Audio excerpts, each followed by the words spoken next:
webinar is being recorded. Hello, everybody, and hello to Kayla. Hello, Wes. Ah, there we go. Okay. Sorry, I probably should have done a little bit more, I don't know, better job of like cueing you on that one, but Oh, you're fine. uh, It all didn't right. help that I was like, my throat was not cooperating right at that moment either. So, Um, you I know, understand. My yeah. throat doesn't cooperate all the time either. All right. So actually, first, I wanted to take a look at the trades that I had set up during yesterday's webinar. Yesterday morning's webinar. So there was a British pound New Zealand dollar trade that I had placed. Woo! Look at all those. Oh, That's okay. So I had placed a British pound New Zealand dollar trade, and I don't even remember where it was now. I need to get back onto the time frame I was on. There we go. It was a sell trade, and it was around here.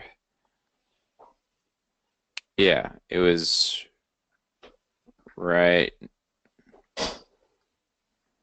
Yeah. Oh, here it is. This is where it was. I placed a sell trade somewhere up here, and I was just going to sell down to about right here. Well, I had placed a stop loss on the trade, and I placed a stop loss kind of close. I wanted a pretty tight stop, so I didn't go to the top of these candles. I actually just went to uh, the top of the bodies of these candles. So it actually came up and it stopped out just barely, and then it came all the way down, and it would have taken profit if I had just put my stop loss above the recent highs rather than tightening it up down to the little body parts right there. Body parts. Anyways, I stopped out of that trade. I wish I would have put it above the recent highs rather than trying to make it a tighter stop, but yeah, 2020 hindsight. Anyways, mm. the Euro US dollar, on the other hand, I added to a robot trade. So the robot had taken a trade over here, and then I took another trade here, and now it's down here. So that one was not quite as, I don't know, tasty in the end or whatever. I know I stopped out of the British pound New Zealand dollar trade, but I felt good that it actually did work out in the end. It just, well, I didn't get anything from it, but it was actually a pretty decent trade in the end. Did you put a But stop loss on the Euro US dollar, Wes? I'm no, curious. because the robot had placed a trade on the euro before I did, so I didn't put a stop loss on these trades because the robot was the one managing them. So, and I don't put a stop loss on that particular robot. That's the moving average divergence robot, and I don't use a stop loss on Hmm. that one. So it's gonna work itself out. I'm still pretty confident that it's gonna come right back up again, and then it'll be just fine. But you know, it'll be a little while. It's not gonna be an immediate thing, I don't think. So that is. See, which robot are you using? Oh, actually, oddly enough, the moving average divergence robot is what I was using that placed the Euro US dollar trade, but I have actually switched over to using the Insanity robot for a little while because I like to switch it up and I like to change the robots that I'm using every few weeks or so, maybe once a month. I'll try and get out of all the trades that I'm in currently, and then I'll switch over to a different robot. So I'm using the Insanity robot right now, and it's just plugging right along. And that was actually one of the cool things about that British pound New Zealand dollar trade. Even though I took a loss on the British pound New Zealand dollar trade.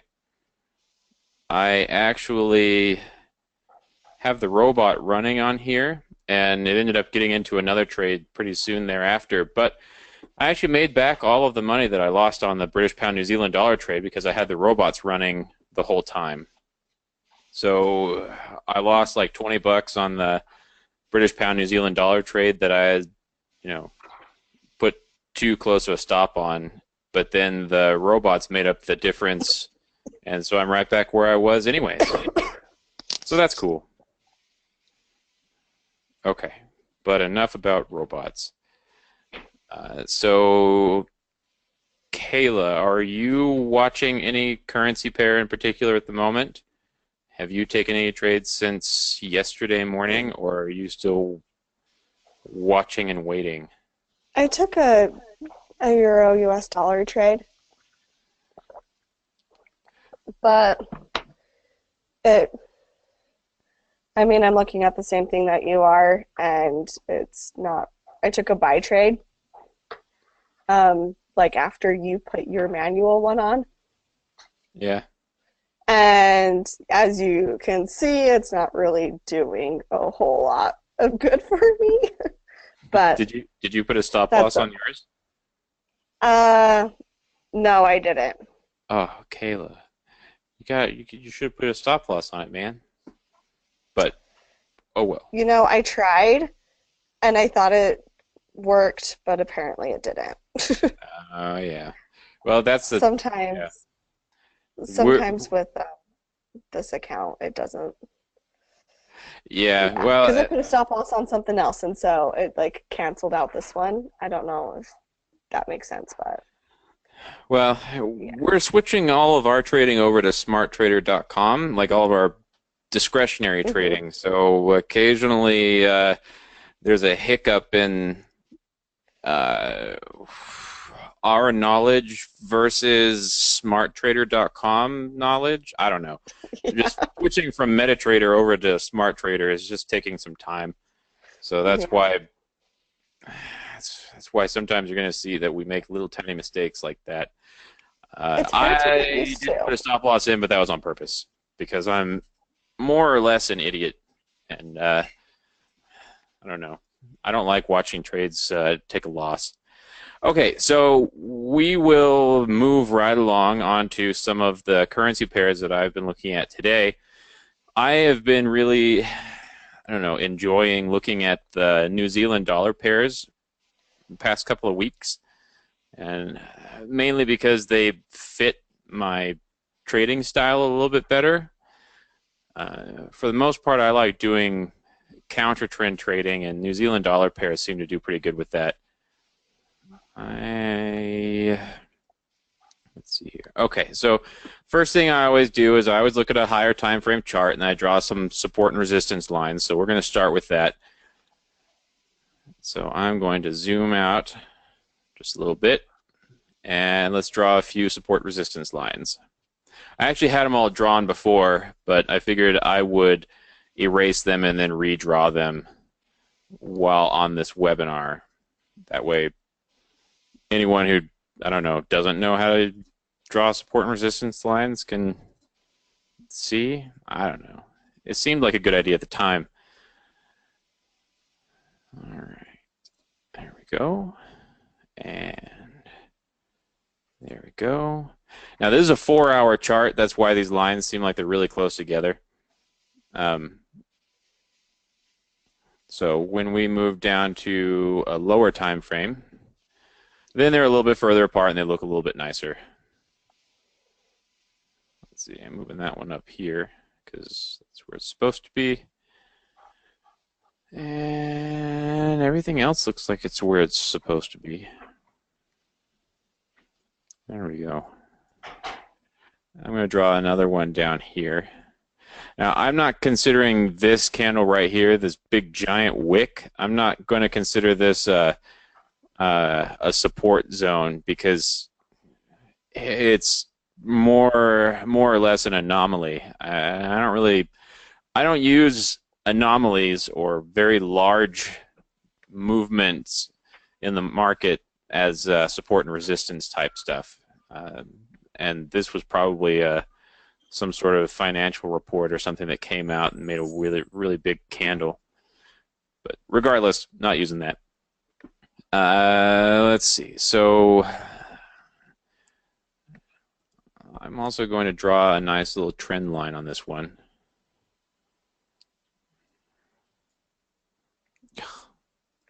Again, still trying to get used to the whole smarttrader.com thing. All right, so trend line. Use this candle instead because this candle was just a big correction of itself. But it looks like we're still about to break this little trend line that's going up. Let me zoom out so you can see what's going on a little bit better. And I'd be a little bit hesitant to place a sell trade on this on the break of that trend line just because we've got movement in both directions here. We're more or less just sitting still on the Australian dollar, New Zealand dollar. That's what's great about counter trend trading is right about here I'd probably place a buy trade just so that we could come back around and take advantage of the price correction when it comes back up. And let's see here. Okay, I wanted to draw a few other things on this chart because there's another system that I like to use for discretionary trading, and it is a little bit better for movements like this. We're going to draw some circles. Kind of going back to kindergarten on this one. All right, let's draw another circle.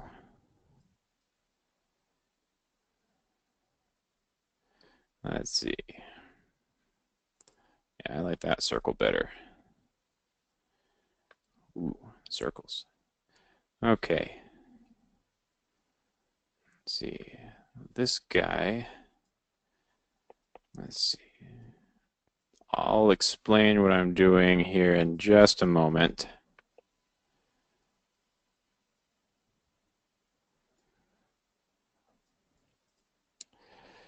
Let's get this one over.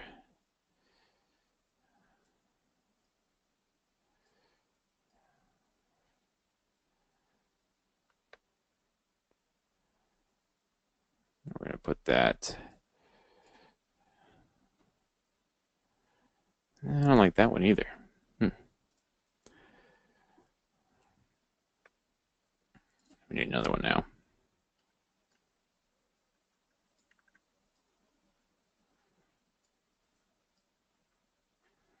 No, we want this one to go right there.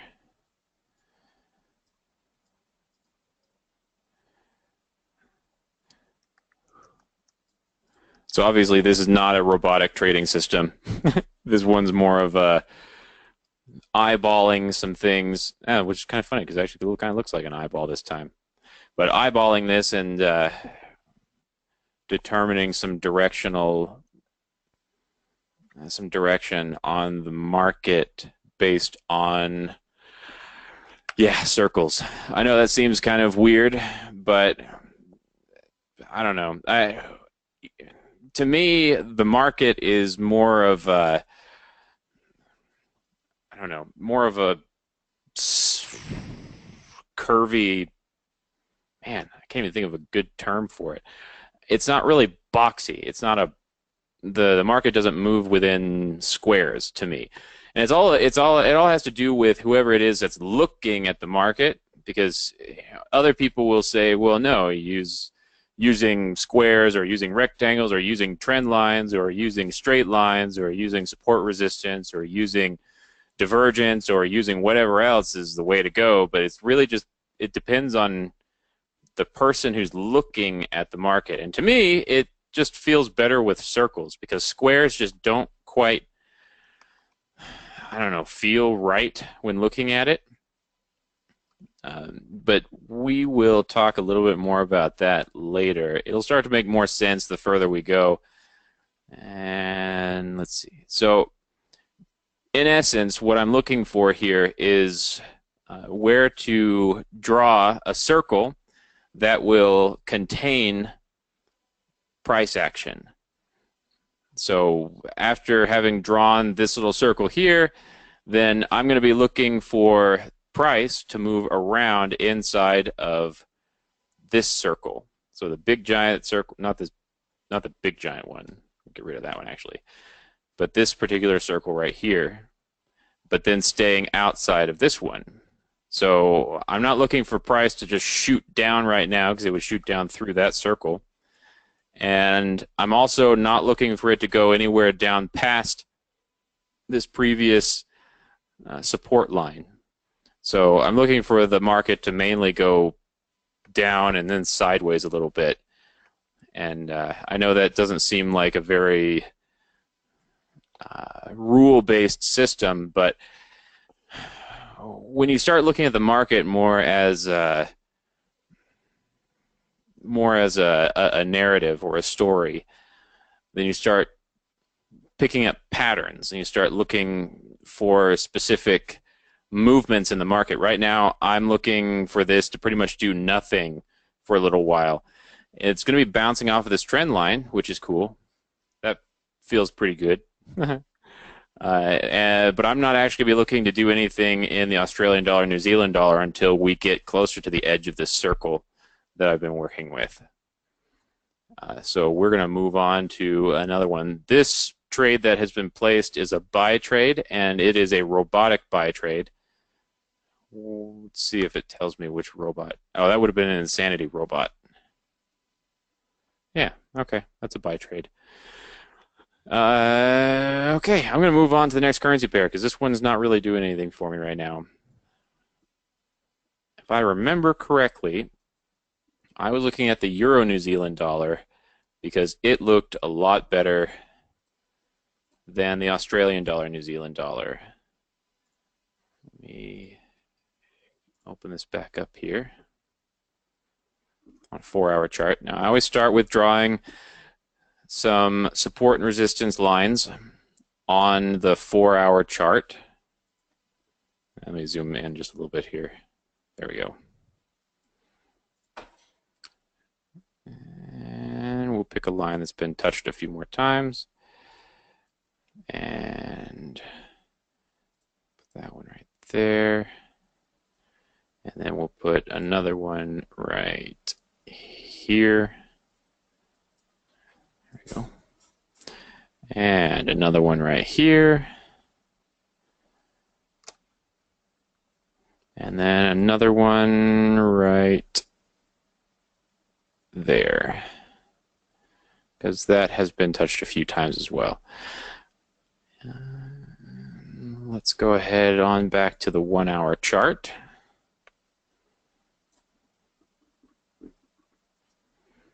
And we're going to do basically the same thing that we just did on the Australian dollar, New Zealand dollar. And we're going to draw some odd-looking circles that are going to seem really random, but they have a rhyme and a reason. Here we go.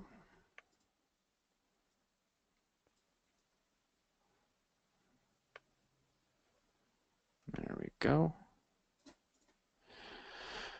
Okay.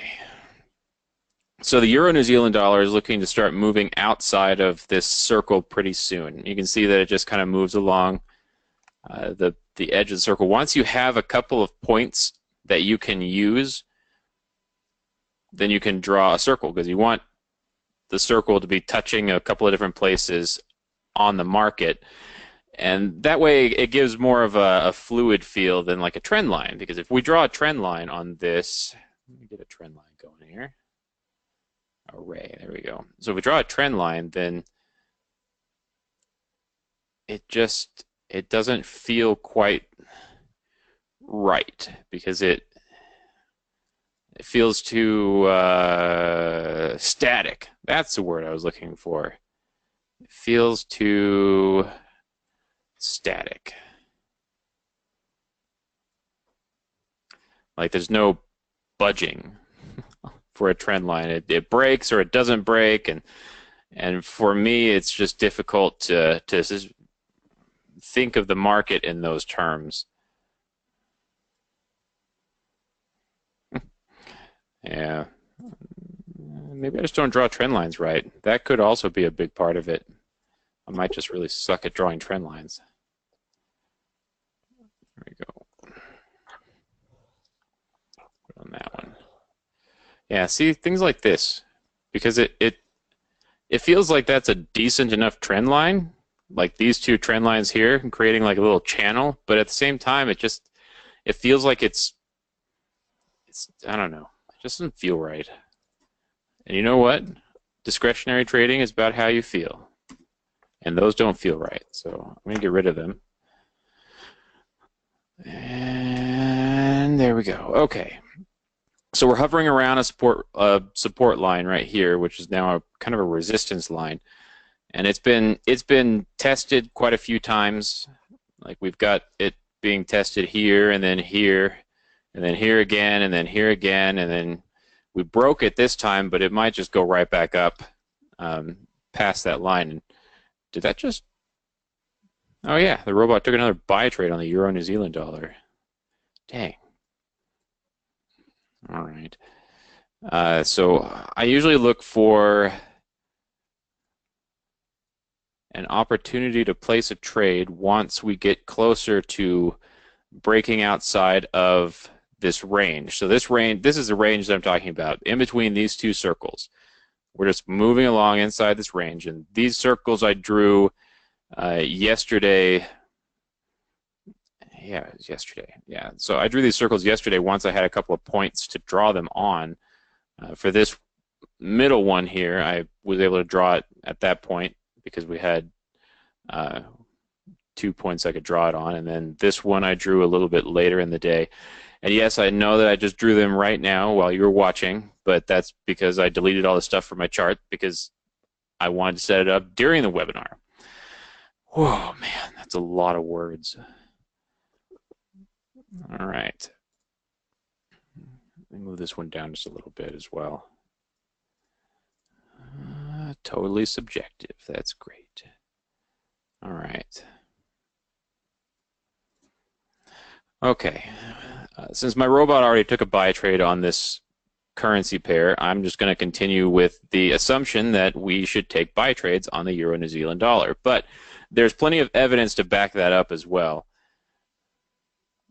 especially considering that's just kind of the direction we've been going for a little while now.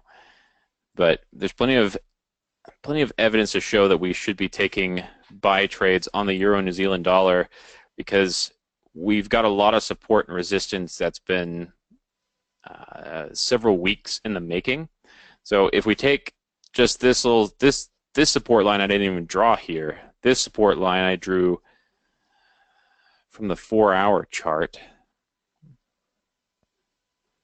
And it has been getting tested over and over again throughout the past several weeks.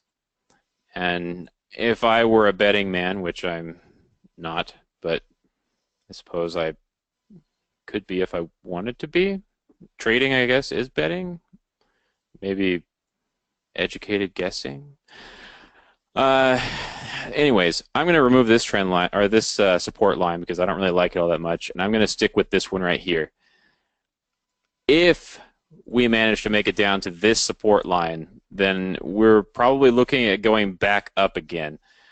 Maybe not as high as all of these movements have been in the past, but at least back up to about this resistance line here. So, but I'm still looking for us to get outside of the circle before we start looking to place a trade on the Euro New Zealand dollar, because I'm assuming we're not going to be in a position to place a trade until we're out of here. If we were to rocket down like really fast right now, then we could stay within the circle and then we'd have a nice trade, but that just doesn't, that would just go contrary to everything that I feel like I know about trading and markets and stuff.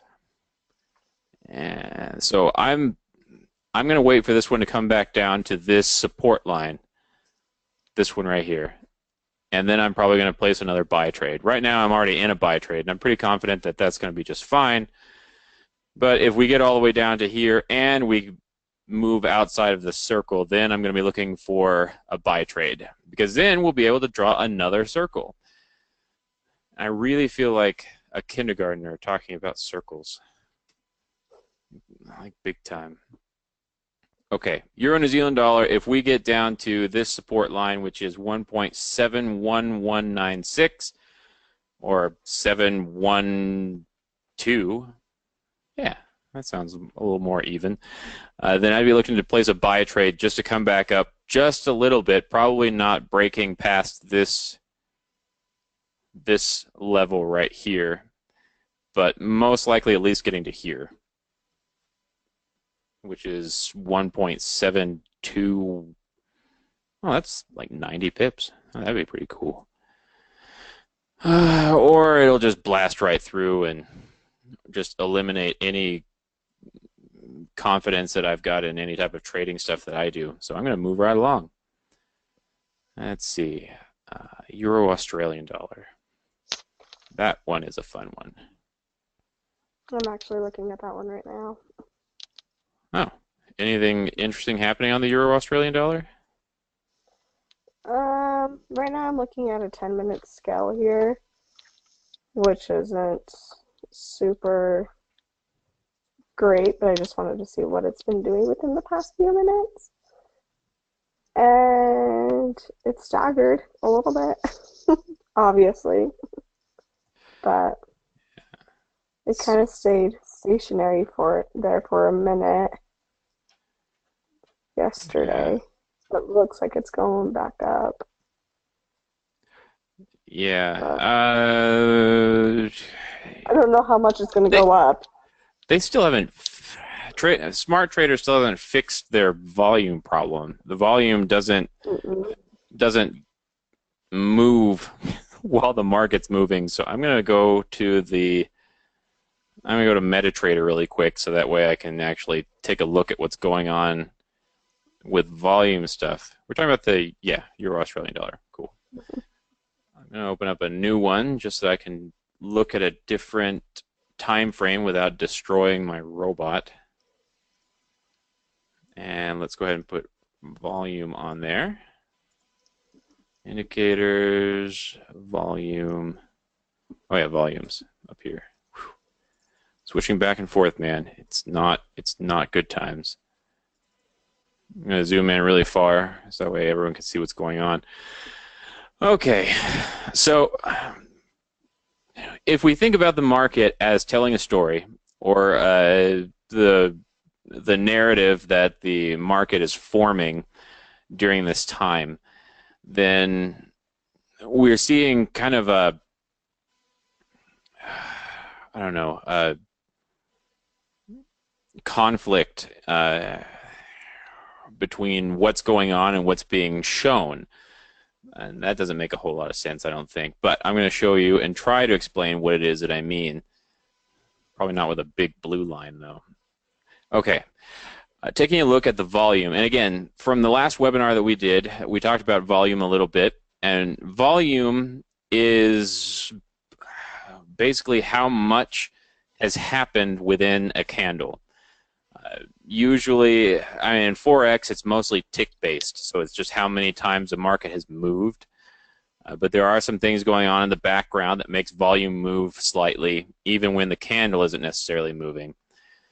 But if we look at this candle, just this previous candle right here, we had a high amount of volume, but the candle is actually pretty small.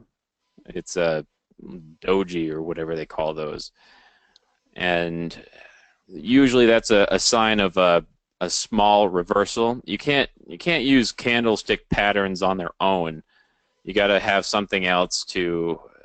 Let me close out of that. That way we can see this a little bit better. You got to have something else along with it to confirm direction.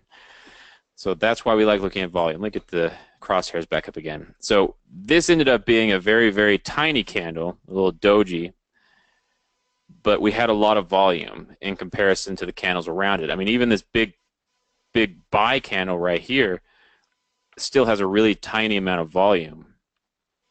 But the doji had a lot. That means there was a lot of back and forth going on inside of this candle. So it was going down and then it was going up and it was going down and it was going up. So it was just the bulls and the bears were fighting each other big time inside of this candle, and it turns out that pretty much no one won because it just ended up closing where it opened. But now the bulls, oh man, I wish I had a better term for that. The bulls are actually taking over on this candle because we're not getting a lot of resistance from the bears, obviously, because the volume is pretty low. And the bulls are just kind of taking it where they want to take it. But we'll probably end up seeing the bears try and take back over, especially since we haven't really seen anything move past this level in the past, what, I don't know, throughout the day. I'll say throughout the day. That'll work a little bit easier. I imagine the Euro Australian dollar is probably going to be looking at another sell trade here pretty soon. Mm-hmm. I would think the bears are probably going to be trying to take back over once the bulls make it to a certain height. I doubt they want to go any further than that. But then again, looking at the rest of this, I mean, we've been moving up now for quite a while, so there's a pretty good chance that we're not looking at a big sell trade. But you know what? I want to place a sell trade on the Euro Australian dollar. That's how I feel about the Euro Australian dollar right now. I rather like sell trade. Oh, this is cool. I didn't even see that. Let me zoom in again. Okay. So if we look back just to not even a week ago, so November 16th and November 15th, we had this line being tested a lot. So back on November 14th, it just went straight up, and then it sat around for a little while, came down, couldn't seem to break past this line right here, and it came up, and now it's just been hanging around up here, but it finally broke down past this line, and then it had trouble moving past it again, and now we're trying to move past it. The bulls are are trying to push back above this line. This resistance or support line became our resistance line. And so I'm going to stick with this being a resistance line and probably place a sell trade, especially now that it's touching that line. But let me see about confirming that with a few other additional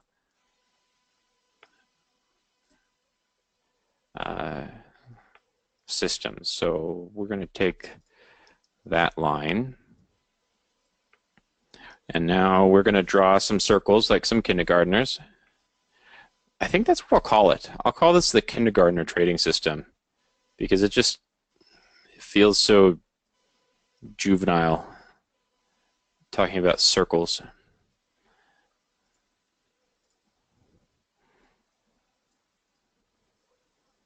There we go. Okay. Oh, we need another circle. Oh, there we go.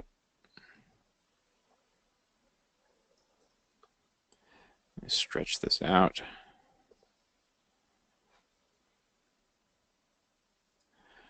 All right.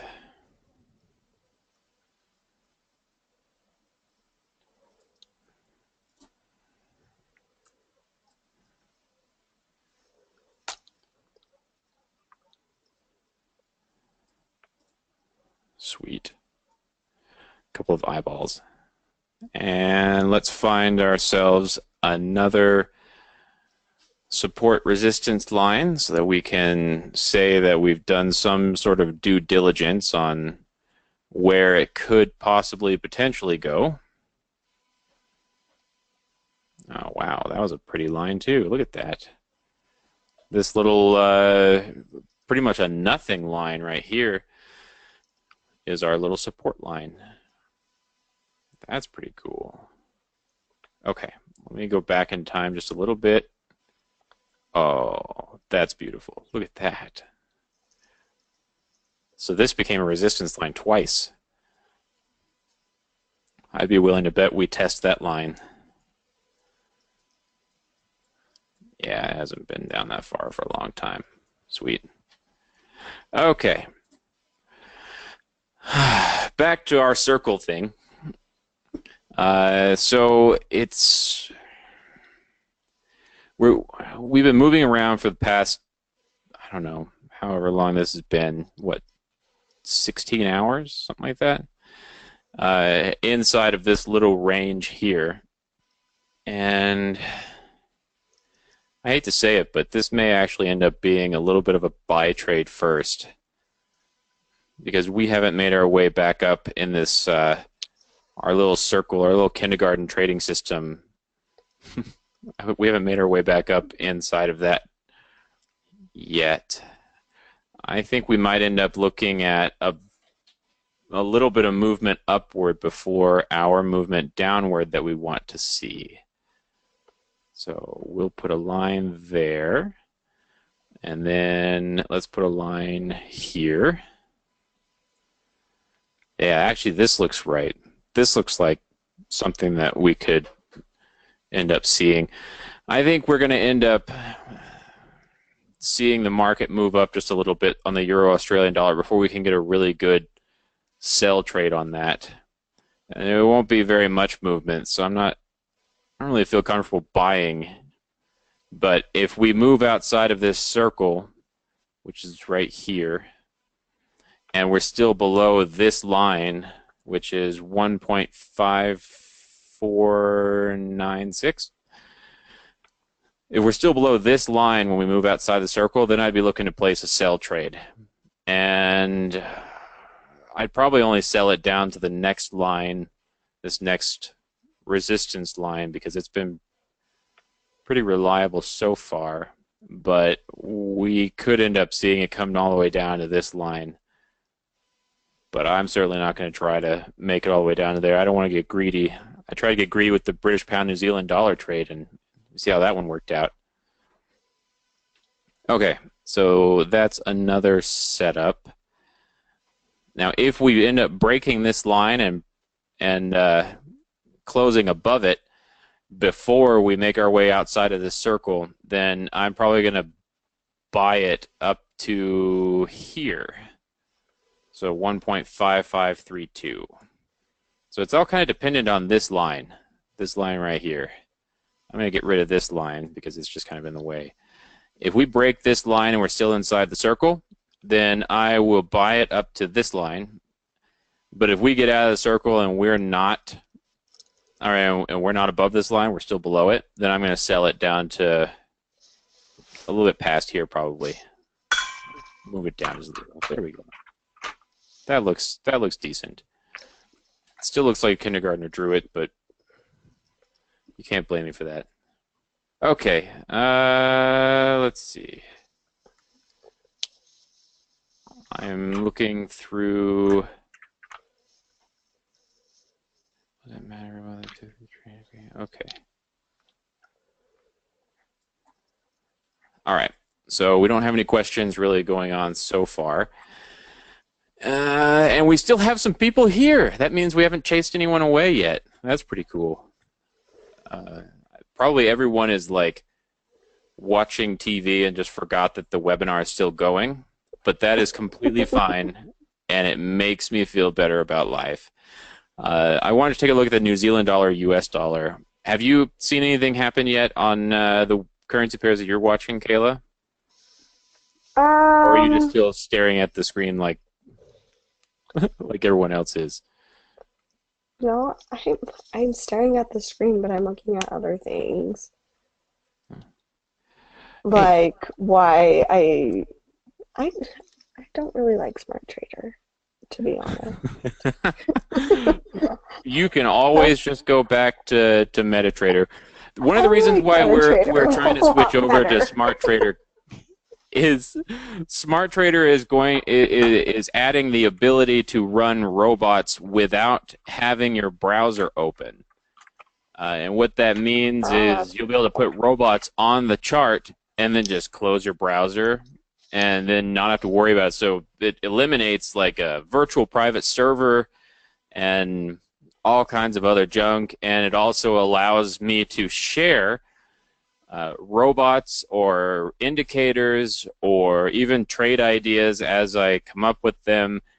It allows me to share them with everyone through a couple of different mediums, and then everyone it allows for some collaborative effort, which is going to be really awesome. That's why I'm trying to get a feel for smarttrader.com, even though at the moment it's trying my patience at some points because I've been using MetaTrader for 9 years, and so it's a little bit of a difficult transition for me, especially because I'm not good with change. I'm really boring, and I like sitting in the same chair all day and looking at the same charts all day, and I don't do a whole lot of changing. So, anyways, that's why there's a little bit of a learning curve, but I think it's going to be worth it in the end once all of the new features are rolled out with Smart Trader. So. I saw a question. Okay, now you've got my attention. Will Smart Trader allow robots written for MT4 to run? No, they won't allow for. Yeah, no, trying to understand. Okay, they're not going to allow for MetaTrader robots, but their scripting language to build robots. The scripting language was actually designed by a team of previous MetaTrader programmers.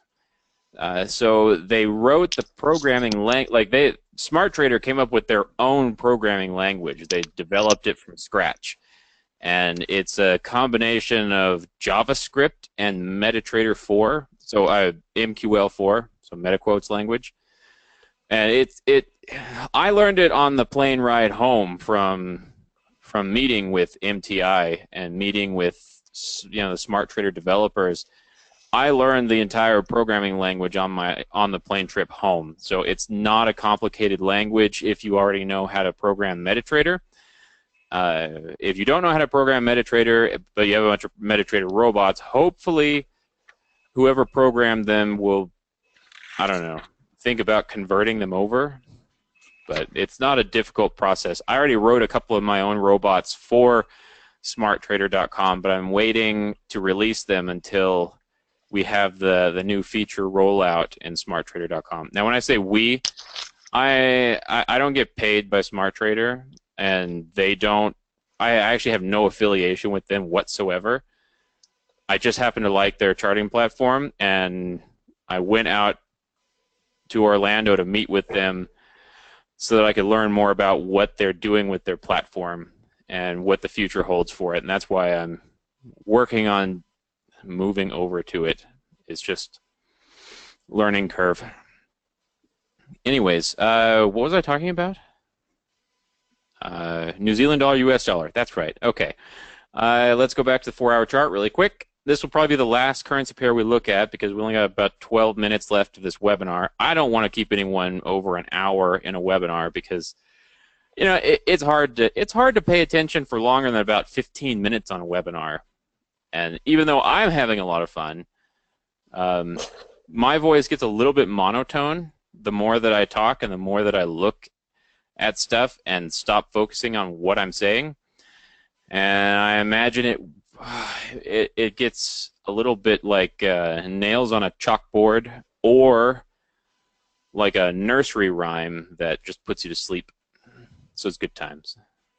I'm going to draw another support line, or I guess it's a resistance line right here, because this area in particular has been getting, it feels weird to say getting touched a lot. I don't know, it just sounds wrong somehow, but this particular area has been getting touched a lot. The market, even though there's no particular, like in this area, there's no particular candle that ended or terminated on this line, Terminator. The market's been moving. It moved around this line for a little while. You can see that the bodies were all pretty close to terminating along this line, and then when we came back down, we couldn't even pierce it with this weird-looking candle here at the bottom. Then we came back up and came back down, and we still couldn't break it. And the only way to break it was when the bears just really hammered the New Zealand dollar, U.S. dollar, and got it all the way down to this level. And then we came back up, and it became a nice little resistance line because it couldn't break it, and it came back down, couldn't break this. So we're actually consolidating a little bit within this little range, and we did manage to break past it here, but we didn't close past it on the 4-hour chart. And I'd be willing, I don't know, actually I'm not willing to do much of anything because I don't think the market wants to move past this line. But we're going to move back down to a 1-hour chart. Now we've got a few lines drawn, and we are going to draw some more circles. Yay, circles. Here we go. Now I love when these circles that I draw can touch the market in multiple places without actually breaking a candle body. So either it's brushing up against a candle body or it's not touching any of the candle bodies at all, and yet it's still touching the wicks. Man, you know, I never realized how, I don't know, weird all of these terms were until I started doing this webinar. Now it just feels weird. All the terms just sound like I'm talking like dirty or something. But we've got, okay, so now we've got our little circles drawn, and we're about to break out of this circle, actually. We're getting pretty close. And in fact, I mean, if you really wanted to push it, you could shrink the circle and then, you know, bring it a little bit closer to the market or whatever. But, you know, there's no real reason to try to force a trade out of this. So we're still hovering around this support and resistance line, and what I would prefer to do is cut this circle in half with that line and still keep it. There we go. All right, so we're going to cut the circle in half with this line, with this previous line that we just set up, the one that the market seems to enjoy hovering around. And the way that I know that I cut it in half is because, you know, they put a little tiny dot at all four, not corners, because circles don't have corners, but anyways, it's easy enough to tell where the half mark is, and that's where I want it to be. I'm going to wait to see if this candle on the 4-hour chart closes above this line. It's obviously closed above it on the 1-hour chart, but it was a doji, and it just came right back down, and it's just still bumming around at this line. I want to wait for it to break out of this circle, and whichever side of this line it's on when it breaks out of that circle, that's probably what I'm going to end up taking as a trade and trading to one of the previous lines that I had set up. I'm going to move this one a little bit closer because I don't know. I don't like trading for the very edge of a move. So I don't want to trade down to the very edge down here because it's, I mean, we've hit this line, this area right here 3 times. So 1, 2, 3 times we've made it down to this line. So I'd feel comfortable with placing a sell trade on the New Zealand dollar, US dollar down to about this line.